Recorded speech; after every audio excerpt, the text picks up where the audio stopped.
Obviously, we ended part one of High Potential with Morgan making out with Reese and somehow finding out that he could be the Jean-Baptiste guy. Let's get started already with this new episode. A woman is in a parking garage trying to go home when a man suddenly attacks her and kisses her. Apparently, it's her boyfriend initiating some sort of role-playing. It startles her, causing her to drop her keys. The keys fall right next to a dead body. It's the museum director, and he's dead. Morgan shows up a bit later, and Wagner seems annoyed that she's there and that Karadec called her. Morgan is completely rattled as she tries to keep her cool about her suspicion that Reese is Jean-Baptiste and may have been behind the murder until she hears about the time of death. Morgan heads back to Reese's hotel and steals a maid's keycard. She's already planning to go to Reese's room to see if he has the painting. Karadec follows her there and confronts her, and she has to admit how she knows about Reese's scar on his shoulder from a bullet wound and about the crate she saw. Let's just say Karadec is completely thrown by the fact that Morgan had something romantic with Reese. She also admits that she's going to search his room without a warrant, which really bugs Karadec. However, the painting in Reese's room isn't the one they're looking for. Back in the car, Morgan and Karadec talk about the entire situation. She pushes him to keep things quiet because she knows Wagner has it out for her. She apologizes to him, and the moment feels very layered. Back at the station, Wagner tries to kick Morgan off the case. Karadec tries to get Morgan partnered with him, but Wagner insists that Morgan is benched.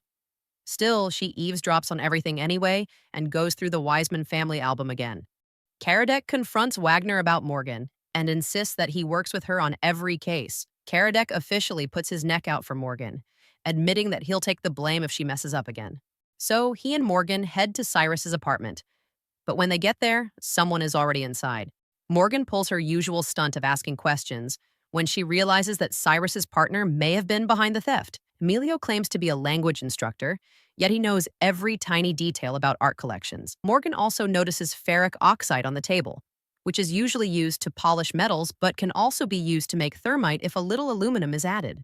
For context, thermite was used for the break-in at the art gallery. The byproduct is a powder, which Morgan found under Emilio's boots. Emilio makes a run for it. He tries to steal a car, but it doesn't work, and they haul him into the station. During the interrogation, Wagner tries to accuse Emilio of being Jean-Baptiste and insists he take off his shirt, revealing a dozen scars, including one on his shoulder. Morgan also notices the ink on his hand.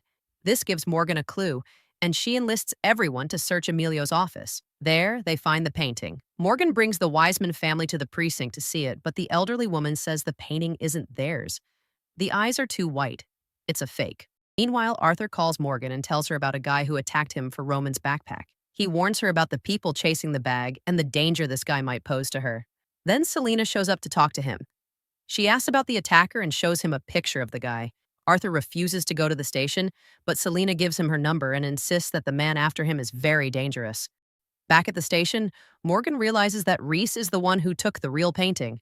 She runs to catch him in the elevator and confronts him, demanding to see what's in his briefcase. She doesn't find the painting inside, but while going through his paperwork, she discovers something else. The Fosters are frauds and most of their paintings are fake. They're deeply in debt and arranged for the painting to be stolen so they could cash in on the insurance payout. Cyrus realized the Fosters had paid him with a fake watch, which led him to discover that the painting he had was also fake. He confronted them, and that's when they killed him. Morgan figures out that the Fosters will probably be on their yacht. Karadec and Wagner head to the marina to catch them, while Morgan stays behind to get the painting authenticated. The Fosters try to hold Karadec at flare gun point, but Wagner swoops in. The wife leads them to where the painting should be, but it's gone. Reese in a scuba suit took it and got away, until Morgan meets him at his car and confronts him. He's shocked that she figured it out. Reese asks Morgan to trust him. He planned to return the painting to the rightful family, and it seems like she does trust him. Later, the team grabs drinks together. Wagner shows up and tells Morgan how valuable she is, sort of apologizing.